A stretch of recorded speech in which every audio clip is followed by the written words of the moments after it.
আইসিসির যে তাদের যে অফিসিয়াল ওয়েবসাইট, সেই অফিসিয়াল ওয়েবসাইটে তারা এটি বাংলাদেশের হেডিংয়ে উল্লেখ করেছে যে তারা বিভিন্ন স্টেক হোল্ডার এবং বিভিন্ন বিষয়ে কার্যক্রমের বিষয়ে তারা এসেছে, দুইজন মেম্বার, এবং সেখানে ইলেকটোরাল প্রসেসও তারা দেখতে এসেছে।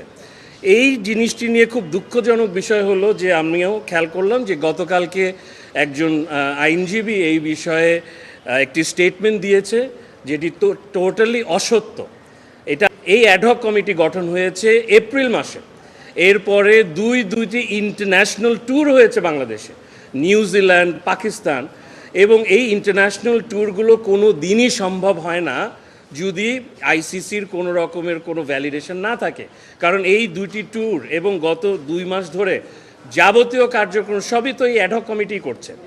আসলে ব্যাপারটা হলো যে আমি আগেও বলেছি যে এই যে এত মামলা হচ্ছে, এই মামলা নিয়ে আসলে তারা কনফিউজড হয়ে গেছে। এই কারণে তারা এসছে একটা সার্বিক গ্রাউন্ড লেভেলে কি হচ্ছে এই জিনিসটার একটা রিপোর্ট লেখার জন্য। গতকালকে আমরা লিগ্যাল টিম বসেছি, আপনি ঠিকই বলেছেন, আমরা গতকালকে অলমোস্ট 2 ঘন্টা আমরা মিটিং করেছি। সেখানে আসলে মূল আলোচ্য বিষয়ই এটা ছিল যে এই যে সব কিছু হচ্ছে, এই জিনিসটা কিভাবে হচ্ছে, কিসের লর আন্ডারে হচ্ছে। আমরা তাদেরকে বোঝালাম যে 4টি কেসে আসলে কোর্ট কেন ইন্টারফেয়ার করলো না, কারণ অ্যাপারেন্টলি কোনো অ্যাবিউজ, এখানে গভর্নমেন্টের কোনো অ্যাবিউজ বা কোনো দিক দিয়ে কোনো ইলিগ্যালিটি কোনো কিছু খুঁজে পায়নি। কারণ 4টি কেসে 3টি বেঞ্চ যখন এটাকে ডিটেল হিয়ারিং করার পরে কোনো ইন্টারফেয়ার করে না, তখন এইটার মানে এটাই দাঁড়ায় যে সব কিছু আসলে আইনসিদ্ধভাবেই হচ্ছে।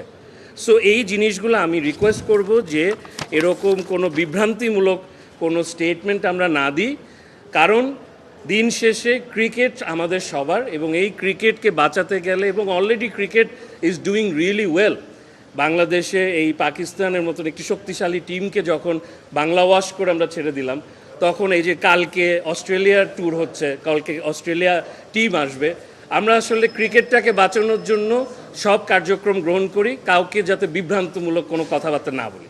আইসিসি আসলে যে 2জন প্রতিনিধি দল বাংলাদেশে এসছে, তারা আসলে সার্বিক বিসিবির কার্যক্রমের বিষয়ে পর্যবেক্ষণ করা, যেটি ইলেকশন সহ বিভিন্ন যে কার্যক্রম চলছে অ্যাডহক কমিটির আন্ডারে এবং বিভিন্ন কার্যক্রম চলছে, সেগুলা পর্যবেক্ষণ করার জন্য এসছে। এবং আপনার আসলে খুবই দুঃখজনক, এবং এই রকম কার্যক্রম আসলে বাংলাদেশ ক্রিকেটকে খুবই ক্ষতি করবে বলে আমি মনে করি। এবং এই জিনিসটা এই জন্য আমরা আজকে বলতে চাচ্ছি যে যেই পক্ষেই আমরা থাকি না কেন, আমরা আসলে দিন শেষে জাতিগতভাবে আমরা বাংলাদেশ ক্রিকেটের পক্ষেই থাকা উচিত।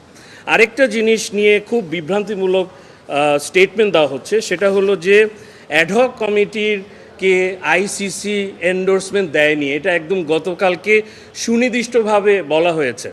এটিও একটি টোটালি অসত্য একটি স্টেটমেন্ট, বিভ্রান্তিমূলক স্টেটমেন্ট। এটি কোনোভাবেই সত্য না, এই কারণে যে